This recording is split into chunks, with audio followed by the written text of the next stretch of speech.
Good morning बच्चों। इसके पहले वीडियो में हमने स्वपरागण के बारे में पढ़ा। अब हम इस वीडियो में परपरागण यानी क्रॉस पॉलिनेशन क्या होता है इसके बारे में पढ़ेंगे। आपने देखा कि स्वपरागण में वर्ती जो उसका परागकण है वो उसी पुष्प के वर्तिकाग्र पे या उसी पौधे के दूसरे पुष्प के वर्तिकाग्र पे पहुंचता है, तो वो प्रक्रिया स्वपरागण कहलाती है। जबकि परपरागण में एक पुष्प का परागकण होगा और उसी जाति के दूसरे पौधे के पुष्प के वर्तिकाग्र पर पहुंचता है और इस प्रक्रिया को क्रॉस पॉलिनेशन कहते हैं। यानी कि एक पौधे का परागकण होगा और दूसरे पौधे का वर्तिकाग्र होगा, जाति उनकी सेम होगी और ये इस पे जब पहुंचेंगे तो ये प्रक्रिया क्रॉस पॉलिनेशन कहलाती है। क्रॉस पॉलिनेशन के लिए दो अलग अलग पौधों का होना अनिवार्य है, यानी एक ही पौधे पे ना जाके वो दो एक ही जात के दो अलग अलग पौधे हैं उन पे वो जाते हैं। तो इस तरह से परपरागण की प्रक्रिया जो है वो एक लिंगी पौधों में होती है, यानी कि ऐसे पौधे जिनके पुष्प में सिर्फ एक ही जनन अंग डेवलप हुए हों, इस तरह के पौधों में परपरागण की प्रक्रिया पाई जाती है। तो हम आगे देखेंगे कि परपरागण के लिए पौधों में क्या क्या अनुकूलन यानी अडॉप्टेशन होता है जिसकी वजह से परपरागण की प्रक्रिया कंप्लीट होती है। तो सबसे पहला देखेंगे पौधों में स्वपरागण को रोकने के लिए और परपरागण को सफल बनाने के लिए बहुत सारी अनुकूलता होती है जो पौधे दर्शाते हैं, जिसमें एक है सबसे पहला एक लिंगता, यानी कि ऐसे पौधों का निर्माण हो जिसमें नर और मादा जननांग अलग अलग पुष्पों पर पाए जाएं, एक ही पुष्प पे ना मिलके बल्कि अलग अलग पुष्पों में मिले। तो इस तरह से जो प्रोसेस होते हैं वो एक लिंगता कहलाती है। इस तरह का जो है वो पपीते में, सहतूत में, भांग, केवड़ा इत्यादि में प्राप्त होता है। इसके बाद स्वबंधिता।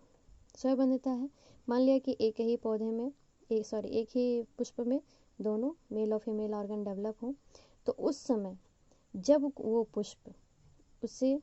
पुष्प परागण को जब उसी पुष्प का परागण उसी पुष्प के वर्तिकाग्र पे अंकुरित न हो, लेकिन अगर उस परागण को किसी दूसरे पुष्प के वर्तिकाग्र पे ले जाए तो वहाँ वो अंकुरित हो जाए, तो इस तरह की जो कंडीशन है वो स्वबंधिता यानी सेल्फ स्टेरिलिटी दर्शाती है।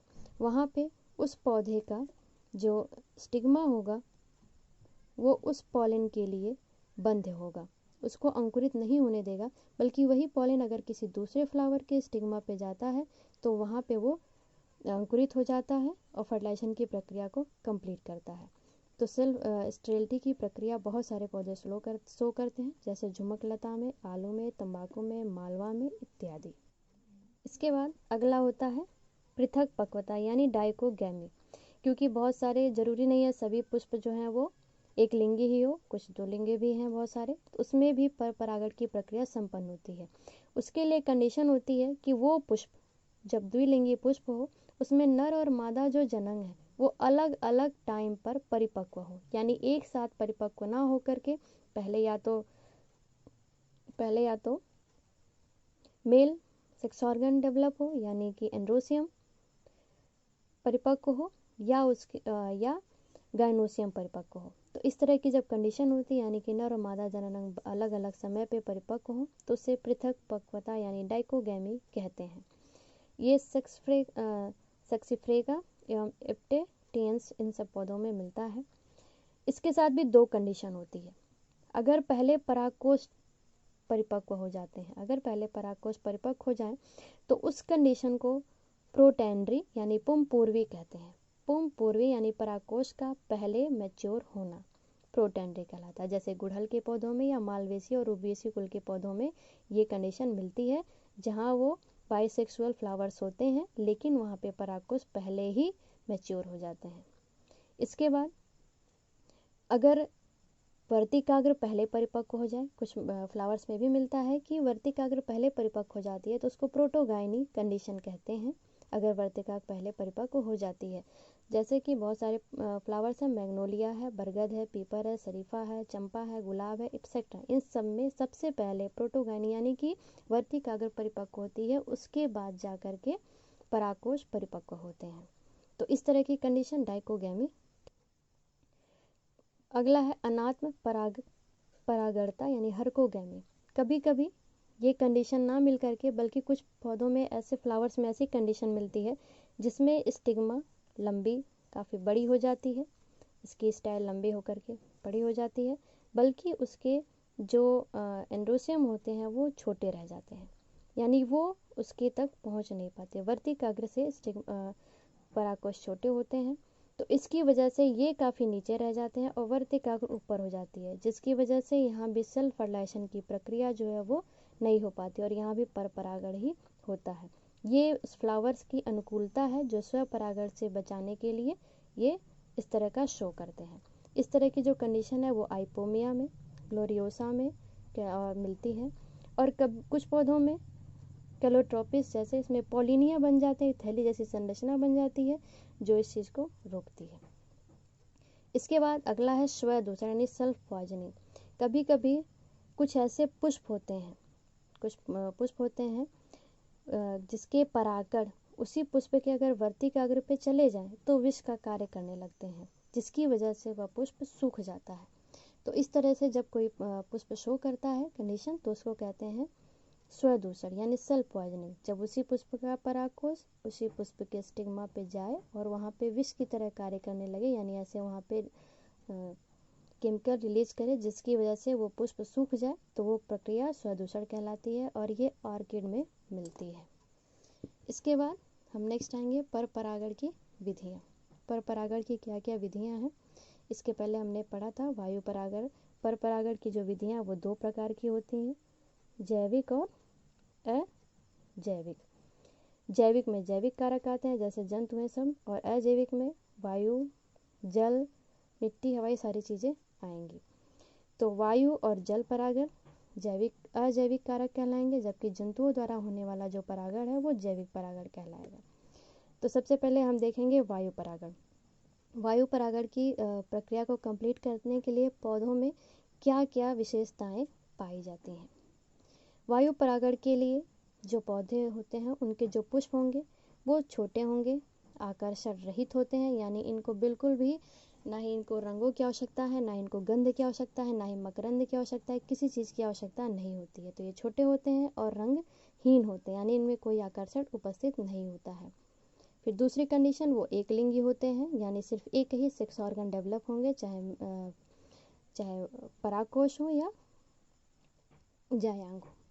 इसके बाद इनका अगला जो है बाह्य दल एवं दल या तो नहीं होंगे या बहुत छोटे होंगे। ऐसे पौधों के लिए कंडीशन होती है कि उनके बाह्य दल यानी सेपल, पेटल, ये सारी चीज़ें या तो उपस्थित ही ना हो, या अगर हो तो वो इतनी छोटी हो कि वो वहाँ से इनके जो परागण है वो बाहर की तरफ निकले रहें, परागकोश। इसके बाद परागकणों की अधिक मात्रा, चूँकि ये वायु द्वारा परागण है यानी हवा से एक जगह से दूसरे जगह ये मूव करते हैं, तो ज़रूरी नहीं है कि एक ही परागण जा कर के स्टिग्मा को फर्टिलाइज कर सके या जर्मिनेट कर सके। इस वजह से यहाँ परागकण बहुत ही अधिक मात्रा में बनते हैं, जिसकी वजह से जब ये हवा द्वारा जाते हैं तो कुछ तो रास्ते में ही नष्ट हो जाते हैं और कुछ जो है अपने गंतव्य तक पहुँच जाते हैं, जैसे मक्का में मिलती है और रोमेक्स में ये कंडीशन मिलती है। इसके बाद वायु यानी हवा के द्वारा इनको जाना है, जिसकी वजह से इनके परागकण काफ़ी छोटे होते हैं, शुष्क होंगे और हल्के होंगे, ताकि वो हवा में आराम से मूव कर सके, जैसे चीड़ के होते हैं। इन जो परागकण हमने बताया कि बाह्य दल और दल इनके या तो होंगे ही नहीं या तो बहुत ही छोटे होंगे, क्योंकि इनके जो पुंकेसर होते हैं वो लंबे होते हैं, क्योंकि लंबे और पतले होंगे और ये पुष्प से बाहर की तरफ निकले होंगे, ताकि जैसे ये परिपक्व हो और ये फटे तो ये हवा द्वारा इनके परागकण वहाँ से मूव कर सकें। फिर उसके बाद ये तो हुआ पुंकेसर की स्थिति कि कैसी हो। उसके बाद वर्तिकाग्र की स्थिति, जिन पौधों में वर्तिकाग्र होते हैं उनमें भी लंबे होंगे और पुष्प से बाहर निकले हुए होते हैं, क्योंकि बाहर निकले होते हैं ताकि इनके पास परागकण पहुँच सके और जर्मिनेट कर सके, या और ये रोम युक्त होंगे या चिपचिपे होंगे, ताकि परागण यहाँ आए तो यहाँ आकर के रोम युक्त होंगे तो वहाँ आकर के वो स्टेबल कर सके, चिपचिपे हुए आकर चिपक सके जिससे वो रुक सके, जैसे मक्का में और पोपलर में ये कंडीशन पाई। इसके बाद आता है जल परागण यानी हाइड्रोफिली। ये हाइड्रोफिली जल परागण की जो प्रक्रिया होती है वो 2 तरह से होती है, एक हाइपो हाइड्रोफिली और दूसरा एपी हाइड्रोफिली। अधोजल परागण की प्रक्रिया वो उनमें होती है जब परागण की प्रक्रिया जल के भीतर हो, यानी वो पौधे जो सबमर्ज होते हैं यानी मर्ज होते हैं, पानी में अंदर डूबे रहते हैं, उन पौधों में जो परागण होते हैं वो अधोजल परागण यानी हाइपोहाइड्रोफिली होते हैं, जैसे सेरेटोफिलम या जुस्टेरा। इसके बाद आता है अधिजल परागण यानी एपिहाइड्रोफिली। ये उन पौधों में होते हैं जो जल की सतह पर होते हैं। तो यहाँ परागण की प्रक्रिया भी जल की सतह पर होती है, जैसे हाइड्रिला हुआ या वेलिस्नेरिया हुआ। बच्चों, ये वायु परागण में मक्का है, और इसमें जो वेलिस्नेरिया है या हाइड्रिला है, ये आपके प्रैक्टिकल का भी पोर्शन है, इसको पढ़ लीजिएगा। उसके बाद जल परागण में प्रक्रिया को कंप्लीट करने के लिए पौधों में कुछ विशेषताएं पाई जाती हैं, यानी जैसे अनुकूलन होंगे। जैसे क्या होगा, इनके पुष्प जो होंगे बहुत ही छोटे होंगे, इसमें भी ना ही रंग होगा, ना ही गंध होगी, ना ही मकरंद होगा, यानी इनकी किसी चीज़ की इनको आवश्यकता नहीं होती है। इसके बाद अगला होता है, इनके परागण बहुत हल्के होते हैं ताकि ये पानी में तैर सके और अपने गंतव्य तक पहुँच कर सके, या और ये रोम युक्त होंगे या चिपचिपे होंगे, ताकि परागण यहाँ आए तो यहाँ आकर के रोम युक्त होंगे तो वहाँ आकर के वो स्टेबल कर सके, चिपचिपे हुए आके चिपक सके जिससे वो रुक सके, जैसे मक्का में और पोपलर में ये कंडीशन पाई। इसके बाद आता है जल परागण यानी हाइड्रोफिली। ये हाइड्रोफिली जल परागण की जो प्रक्रिया होती है वो दो तरह से होती है, एक हाइपोहाइड्रोफिली और दूसरा एपिहाइड्रोफिली। अधोजल परागण। अधोजल परागण की प्रक्रिया वो उनमें होती है जब परागण की प्रक्रिया जल के भीतर हो, यानी वो पौधे जो सबमर्ज होते हैं यानी मर्ज होते हैं, पानी में अंदर डूबे रहते हैं, उन पौधों में जो परागण होते हैं वो अधोजल परागण यानी हाइपोहाइड्रोफिली होते हैं, जैसे सेरेटोफिलम या जुस्टेरा। इसके बाद आता है अधिजल परागण यानी एपिहाइड्रोफिली। ये उन पौधों में होते हैं जो जल की सतह पर होते हैं। तो यहाँ परागण की प्रक्रिया भी जल की सतह पर होती है, जैसे हाइड्रिला हुआ या वेलिस्नेरिया हुआ। बच्चों, ये वायु परागण में मक्का है, और इसमें जो वेलिस्नेरिया है या हाइड्रिला है, ये आपके प्रैक्टिकल का भी पोर्शन है, इसको पढ़ लीजिएगा। उसके बाद जल परागण में प्रक्रिया को कंप्लीट करने के लिए पौधों में कुछ विशेषताएं पाई जाती हैं, यानी जैसे अनुकूलन होंगे। जैसे क्या होगा, इनके पुष्प जो होंगे बहुत ही छोटे होंगे, इसमें भी ना ही रंग होगा, ना ही गंध होगी, ना ही मकरंद होगा, यानी इनकी किसी चीज़ की इनको आवश्यकता नहीं होती है। इसके बाद अगला होता है, इनके परागण बहुत हल्के होते हैं ताकि ये पानी में तैर सके और अपने गंतव्य तक पहुंच सके। इसके बाद परागण के चारों तरफ श्लेष्म जैसे पदार्थ होते हैं जो इनको जल में सड़ने से बचाते हैं। एक चिपचिपी सी संरचना होगी, श्लेष्म होगा, जो इनको तब तक बचाए रहेंगे जब तक ये अपने स्टिग्मा तक पहुंच करके जर्मिनेट ना कर सके, तो उसमें पानी में सड़ने से इनको बचाए रखते हैं। तो ये इस तरह की कंडीशन इनके फ्लावर्स में और इनके परागण में पाई जाती है। इसके बाद अगला आता है जंतु परागण। जंतु परागण ये जैविक परागण भी कहा जा सकता है, जैविक परागण भी कहा जा सकता है। इसमें कई तरह के हैं, जैसे कीट परागण, पक्षी परागण, घोंघा परागण, चींटी परागण और चमगादड़ परागण, ये सारी चीज़ें होती हैं। तो सबसे पहले हम देखेंगे कीट परागण यानी एंटोमोफिली। कीट परागण के लिए पौधे जो होते हैं यानी जो पौधे जो पुष्प होंगे उनमें बहुत सारे एडॉप्टेशन पाई जाती हैं, जैसे उनके पुष्प काफ़ी चमकीले रंग के होंगे, उनमें बहुत ही ज़्यादा सुगंध होगी, उसमें मकरंद भी होंगे। ये इसलिए होते हैं ताकि वो कीटों को अपनी तरफ आकर्षित कर सकें। उसके बाद इनके जो परागकण होंगे वो संख्या में कम होते हैं, चिपचिपे होंगे या फिर उनमें स्पाइन जैसी संरचना होगी, ये बड़े भी होते हैं और काफ़ी भड़कीले होते हैं। और ये वर्तिकाग्र में ये जो इनके जो ये हैं और इनके जो वर्तिकाग्र होते हैं वो दलपुंज के भीतर होते हैं। ये कंडीशन पाई जाती है उन पौधों में जिनमें कीट द्वारा परागण होते हैं। ये सारी चीज़ें मिलती हैं उनको ताकि वो कीटों को आकर्षित कर सके, क्योंकि इनके जो वर्तिकाग्र होते हैं वो काफ़ी भीतर होते हैं, जिसकी वजह से इनको कीटों की आवश्यकता होती है फर्टिलाइजेशन की प्रक्रिया को कंप्लीट करने के लिए। और इनके परागण चिपचिपे होंगे, स्पाइनी होंगे, ताकि जब कीट वहाँ पे एंट्री करे तो एक कीट के शरीर से चिपक सके और वहाँ से वो वर्तिकाग्र तक पहुँच सके, जैसे कि हरसिंगार में, बेला में, रातरानी में, रफलीसिया में एक्सेट्रा। और वो पौधे जिनके पुष्प रात में खिलते हैं, ये पुष्प जो हमेशा वाइट कलर के होते हैं ताकि रात में कीट उनकी तरफ आकर्षित हो सके, जैसे रातरानी हुआ। उसके बाद रेफ्लिशिया में भी गंध पाई जाती है, जो और लोग तो ह्यूमन बीइंग जैसे सब बर्दाश्त नहीं कर सकते, लेकिन कीटों को आकर्षित करने के लिए काफ़ी अच्छी होती है।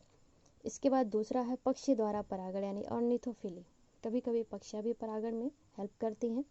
तो ऐसे पुष्प जो काफ़ी बड़े हों, रंगीन हों और जिसमें गंध ना हो, मकरंद उपस्थित हो। गंध जरूरी नहीं है, महकते नहीं हैं, लेकिन इसमें मकरंद यानी कि मधु उपस्थित हो, तो ऐसे पुष्पों में पक्षी परागण की प्रक्रिया संपन्न होती है। जैसे बिग्नोनिया है, स्ट्रोलिएट्सिया है, सेमल है, पागर है, एटसेट्रा है। इसके बाद कुछ ऐसे पौधे होते हैं जिनमें घोंघा द्वारा भी परागण होता है, मलाइकोफिली। जैसे जिमीकंद है, गुलदाउदी है, सर्प। ये जो प्रोसेस है घोंघा द्वारा जो परागण है, ये सुरन कुल के पौधों में पाया जाता है। इसमें जो पुष्प क्रम होता है वो स्पेडिक्स टाइप का होता है, यानी कि इसमें परागकोश ऊपर की तरफ लगे होते हैं और स्टिग्मा इसमें नीचे की तरफ होता है। इसमें एंड्रोसियम ऊपर की तरफ और स्टिग्मा नीचे की तरफ होता है। यहाँ स्टिग्मा पहले मैच्योर होता है और एंड्रोसियम बाद में मैच्योर होता है।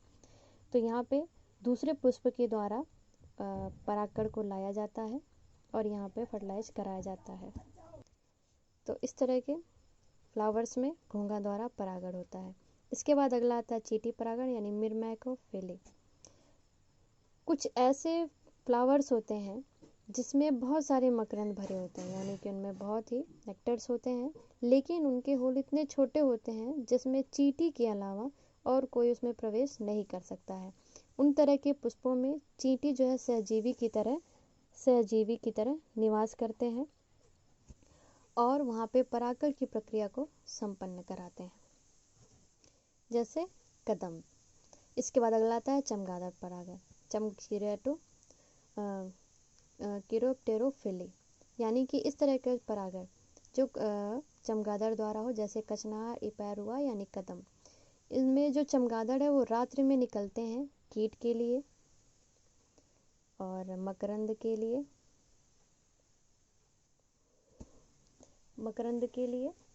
और फल के लिए, इन सब के लिए ये रात में निकलते हैं और ये इन सब फ्लावर्स में परागण की प्रक्रिया को कंप्लीट कराते हैं।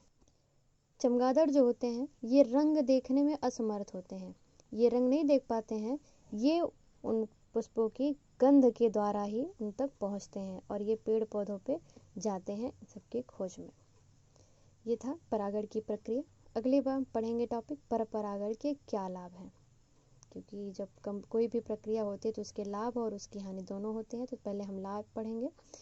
सबसे पहला लाभ इनका है कि इसके पर परागण के द्वारा जो हमें संतति प्राप्त होती है वो काफ़ी स्वस्थ होती है, अच्छी होती है और उसमें संकर ओज उपस्थित होते हैं। क्योंकि दो अलग अलग तरह के पौधे उसमें पार्टिसिपेट करते हैं तो उन दोनों के कैरेक्टर उसमें जाते हैं, तो इस तरह से वहाँ संकर उपस्थित होते हैं। उसके बाद इनमें जो बीज बनते हैं वो जीवन क्षम होते हैं, यानी उनमें जीवन को यानी नए पौधे के बनाने की क्षमता उपस्थित होती है। इसके बाद चूँकि यहाँ पे दो तरह के प्लांट्स पार्टिसिपेट कर रहे हैं फर्टिलाइजेशन की प्रक्रिया में, तो उन दोनों पे अलग अलग कैरेक्टर हैं जो उस बीज में जाते हैं, जिसकी वजह से नई किस्में या नई प्रजातियों का उत्पादन होता है। जो इस समय जितने भी संकर आए हुए हैं, हाइब्रिड आए हुए हैं सीड, वो सब इसी हेल्प से आए हुए हैं। इसके बाद हानिकारक गुणों को पृथक करता है। इसमें से जब दो अलग अलग तरह के कैरेक्टर जाते हैं तो उनमें जो हानिकारक गुण हैं वो धीरे धीरे पृथक होना शुरू हो जाते हैं। इसके बाद इसकी वजह से इनमें रोग प्रतिरोधी पादपों की उत्पत्ति होती है, यानी कि अगर एक पौधे में किसी के प्रति रोग प्रतिरोधक की क्षमता नहीं है किसी रोग के प्रति और दूसरे में है, तो वो अगले बीज में उसमें ट्रांसफ़र हो जाएगी, जिससे वहाँ से जो नया पौधा बनेगा उसमें उस रोग के प्रति प्रतिरोधी क्षमता उपस्थित हो जाएगी। उसके बाद कुछ ऐसे पौधे हैं जिनमें स्वबंध्य होता है, यानी सेल्फ स्टेरिलिटी, वो स्व परागण की प्रक्रिया को कंप्लीट होने नहीं देते हैं, तो उन तरह के पौधों में भी बीज का उत्पादन पर परागण के द्वारा हो सकता है। उसके बाद संतति, यानी इससे जो संतति प्राप्त होगी उसमें जीवन संघर्ष की क्षमता अधिक होगी, क्योंकि वो दो अलग तरह के प्लांट के कैरेक्टर लेकर के आगे बढ़ रही है, तो उसमें जो अच्छे अच्छे कैरेक्टर्स हैं वो उसमें आ सकते हैं। तो इस तरह से ये पर परागण के लाभ हैं। अब हम पर परागण की हानियाँ देखेंगे कि हमें क्या हानि होती है। पर परागण से हमें हानि जो है वो पहला है इसमें माध्यम की, बाह्य साधनों की आवश्यकता पड़ती है, क्योंकि एक जगह से दूसरे जगह ले जाना पड़ता है, तो इन सब की आवश्यकता पड़ती है। और इसमें परागण बहुत मात्रा में बनते हैं, परागकण बहुत मात्रा में बनते हैं, जो अपने गंतव्य तक सभी नहीं पहुंच पाते हैं, जिससे वो व्यर्थ हो जाते हैं। दूसरा, इसमें हानिकारक प्रभावी गुण, यानी कि दोनों जो पार्टिसिपेट प्लांट्स है उसमें अगर कोई ऐसा गुण है हानिकारक और जिसका जीन प्रभावी है, तो वो संतति में प्रकट होने की संभावना बना देता है। और दूसरी बात, ये कभी शुद्ध नहीं होते हैं, ये हमेशा संकर प्राप्त होते हैं। इस तरह से ये पर परागण था। पर परागण से ये जो जंतु परागण क्या है, ये एक एक नंबर के क्वेश्चन यहाँ से राइज होते हैं। इसके लिए आप पढ़ लीजिएगा और उनके एग्जाम्पल को याद कर लीजिएगा। इसके बाद अगला है कृत्रिम परागण यानी आर्टिफिशियल। इसमें होता है कि जब हम अपनी इच्छा के अनुसार परागण करवाते हैं, परागण को अपने किसी दूसरे वर्ग पुष्प के वर्तिका पे पहुंचाते हैं, तो उसको कृत्रिम परागण कहलाते हैं, क्योंकि यहाँ जो हम करते हैं वो अपनी इच्छा अनुसार करते हैं। इसके लिए भी विधि अपनाई जाती है।